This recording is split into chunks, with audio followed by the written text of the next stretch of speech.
नमस्कार मित्रांनो, Balasaheb Pawar LIC of इंडियामधून बोलत आहे.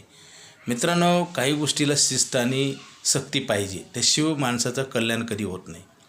बऱ्याच वेळेस आता कसं झालं, स्वातंत्र्याचा स्वैराचार झाल्यासारखं झालेलं आहे. प्रत्येक माणूस हा आपल्याला जसं वाटेल तसं जीवन जगतो. मित्रांनो, ह्याच्यामुळं काय भविष्यावर वाईट परिणाम होतात. जसं लोकसंख्या भारतात वाढली, सरकारने प्रयत्न केले, परंतु आपलं लोकशाही असल्यामुळे सक्ती करू शकत नाही. त्याचा परिणाम काय झाला आज झाला आहे. आपल्या जगात नंबर 1 झालं आहे भारताची लोकसंख्या. त्याचे परिणाम फार गंभीर आहेत मित्रांनो, प्रत्येकाच्या लाईफशी निगडीत आहेत. आज बघा, कुठलाही व्यवसाय करा तुम्ही, तिथं स्पर्धा आहे, काम जास्त करून कमी पैसे मिळतात, महागाई वाढलेली आहे. मग हे जे प्रश्न आता आपल्याला बदलता येत नाही. त्यावेळेस काही वाटलं नाही, उलट लोकसंख्या जास्त पाहिजे असं वाटलं आणि त्यांना त्यावेळेस आनंद झाला. परंतु आज त्याचे दुःखाचे परिणाम आहेत मित्रांनो. आता पैशाचं तसंच आहे. तुम्ही आज पैसे कमवत आहे, तुम्ही सुदृढ आहात, निरोगी आहात, वय कमी आहे, तुमचा खर्च कमी आहे, तर तुम्ही बचत केली पाहिजे. उलटा आपण काय करतो, ह्या पिरियडमध्ये खर्च वाढवतो आणि मग इन्कम स्टॉप होतं, पेन्शन नाही, महागाई वाढलेली आहे, मुलांचं शिक्षण, लग्न, म्हणजे शेवटी सगळी संकटं येतात आणि त्याच्यातनं तुम्हाला कोणीही दिलासा देणार नाही. मित्रांनो, वय वाढलं की बँकेचं लोन पण मिळत नाही. इन्कम स्टॉप झाल्यावर जसं रिटायर झालेल्या व्यक्तीला कोणीही कर्ज देत नाही. ही सत्य परिस्थिती आहे. कारण जे 20-25 वर्षाला परिस्थिती निर्माण होणार, त्याचा आजच विचार करून जर प्लॅनिंग केलं तर त्यावेळेस तुम्हाला प्रश्न राहणार नाही.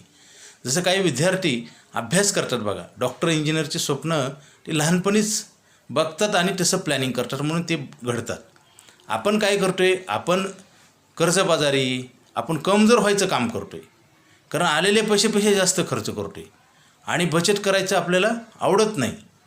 कारण चांगल्या गोष्टी कुणालाच आवडत नाहीत आणि केल्या पण जात नाहीत, म्हणून प्रॉब्लेम आहेत. प्रॉब्लेम सोडवायला आपल्याला वेळ असतो, माहिती पण असतं, परंतु आपण ते करत नाही, म्हणून तो प्रॉब्लेम आपणच वाढवतो. जसं घराला कुलूप न लावता गेलं तर काय होईल, चोरी होणार.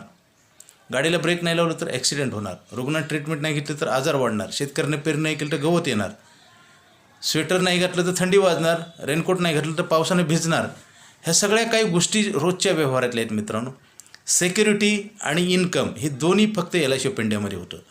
आता कम्पॅरिझन बघितलं तर लक्षात घ्या मित्रांनो, सरकारचाच प्रॉव्हिडंट फंड आहे, EPF आहे, PPF आहे आणि सुकन्या समृद्धी योजना. इथे 7.1% इंटरेस्ट आहे आणि आपण LICमध्ये 8% देतो, 10% देतो आणि हे बेनिफिट नाही ते इथं देतो आपण. मग एवढं असूनसुद्धा का केलं जात नाही, त्याचं कारण आहे चांगल्या गोष्टी बरेच लोक करत नाहीत, म्हणून तर प्रॉब्लेम येतात. त्यासाठी LIC ऑफ इंडियाकडे आयुष्यभर इन्कम देणारा प्लॅन आहे. लवकरात लवकर घ्या, ही कम्पॅरिझन करा, नाहीतर वाईट वेळ येणार. Okay, thank you.